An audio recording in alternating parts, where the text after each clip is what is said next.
আসসালামু আলাইকুম আমার প্রিয় জিএসএম ভাই ও বন্ধুরা, সবাই কেমন আছেন? আশা করি সবাই ভালো আছেন। আপনারা দেখতে পাচ্ছেন আমাদের বর্তমান ব্যাচের স্টুডেন্ট, তাকে একটি স্যামসাং ফোন দেওয়া হয়েছে। টাচ ডিসপ্লে রিমুভ করে কাজটি কমপ্লিট করে, সেটা হচ্ছে অ্যামোলেড ডিসপ্লে ব্যবহার করা হয়েছে। আর ডিসপ্লেটা অতিরিক্ত ভাঙা, কাস্টমারের একটি ফোন ভাঙা থাকার কারণে আমাদের এখানে যেভাবে সতর্কতা অবলম্বন করতে হবে, কারণ 100% সতর্ক থেকে এই ডিসপ্লেটা খুলতে হবে, না হলে হতে পারে ডিসপ্লেটা ড্যামেজ। দেখবেন অনেক সুন্দর করে খুলতেছে। আর আমরা এখানে প্রতিটা স্টুডেন্টদেরকে হাতে কলমে প্র্যাকটিক্যালে কাজগুলো শিখিয়ে থাকি, যাতে করে প্রতিটা স্টুডেন্ট এখান থেকে 100% কমপ্লিট হয়ে তারপরে বের হতে পারে। পৃথিবীতে আপনি যে কোনো কাজ করতে গেলে আপনাকে অবশ্যই ধৈর্য ধারণ করতে হবে। আর মোবাইল সেক্টরে কাজ করতে হলে অবশ্যই ধৈর্যের কোনো বিকল্প নেই, কারণ ধৈর্য ধারণ আপনাকে অবশ্যই করতে হবে। তা না হলে আপনি এই কাজগুলো করলে কখনোই সফলতা অর্জন করতে পারবেন না। কিছু কিছু মানুষ আছে অনেক রাগী মানুষগুলো কিন্তু ঝরে পড়ে যায় প্রতিটা কাজ থেকেই। আর আপনাকে ঠান্ডা মাথায় যদি আপনি কাজগুলো করে থাকেন, অবশ্যই সাকসেস হবেন। আজ না হয় কাল হবেন, কাল হয় তার পরের দিন হবেন। দেখুন অনেক সুন্দর করে যত্ন সহকারে কিভাবে ডিসপ্লেটা রিমুভ করে তার প্রচেষ্টা আছে। আমি এই ভাঙা ডিসপ্লেটাকে সুন্দরভাবে খুলব, যাতে করে ডিসপ্লেটা কোনো এফেক্ট না পড়ে এবং ডিসপ্লেটা যেন ক্ষতিগ্রস্ত না হয়। কারণ এই ডিসপ্লেটা মার্কেট থেকে কিনতে গেলে অনেক টাকা প্রাইস পড়বে, কাস্টমারের অনেক টাকা লস হয়ে যাবে।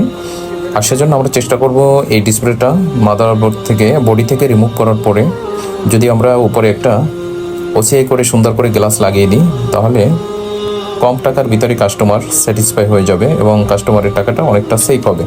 আর আপনি এখানে শুধু কাস্টমারের টাকা সেভ করলেন না, আপনিও কিন্তু লাভবান হচ্ছেন। প্রতিটা কাজে ধৈর্যের কোনো বিকল্প নাই, এটা আমি বারবারই বলে যাচ্ছি। এই যে খুব সুন্দর করে খুলতেছে, কারণ যখনই আঠাগুলা বেশি হার্ড মনে হবে তখন সেখানে আমরা একটু লিকুইড দিতে পারি, অথবা একটু হিট করতে পারি হটগানের মাধ্যমে।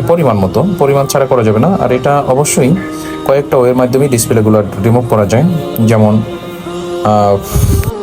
টাচ সেপারেটর মেশিন দিয়ে খুব সহজে এগুলো খোলা যায়। তারপরে আমরা হট ইয়ার গান দিয়ে খুলতে পারবো, যে কোনো ওয়ের মাধ্যমে আপনি খুলতে পারেন। দেখুন এক একজনের টেকনিক হচ্ছে এক এক রকম, এক একজন টেকনিশিয়ান এক একভাবে টেকনিক খাটায় কাজ করে। আপনি যত সহজ টেকনিক অ্যাপ্লাই করে কাজগুলো সহজে কমপ্লিট করতে পারেন। ডিসপ্লেটা খোলার প্রায় শেষ পর্যায়ে চলে আসলো। অনেক সুন্দর করে যত্ন সহকারে ডিসপ্লেটা খুলতে পারলো, যাক আলহামদুলিল্লাহ।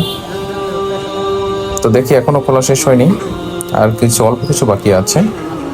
আস্তে আস্তে খুলতে হবে, বেশি তাড়াহুড়া করা যাবে না।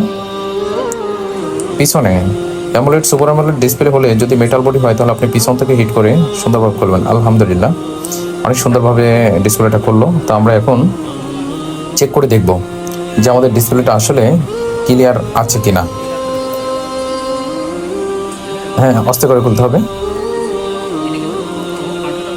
যে একটু ঘাম লেগে আছে, কিন্তু এখান থেকেও জোরে টান দেওয়া যাবে না। আলহামদুলিল্লাহ আমরা ডিসপ্লেটা খুব সম্পূর্ণভাবে খুলতে পেরেছি।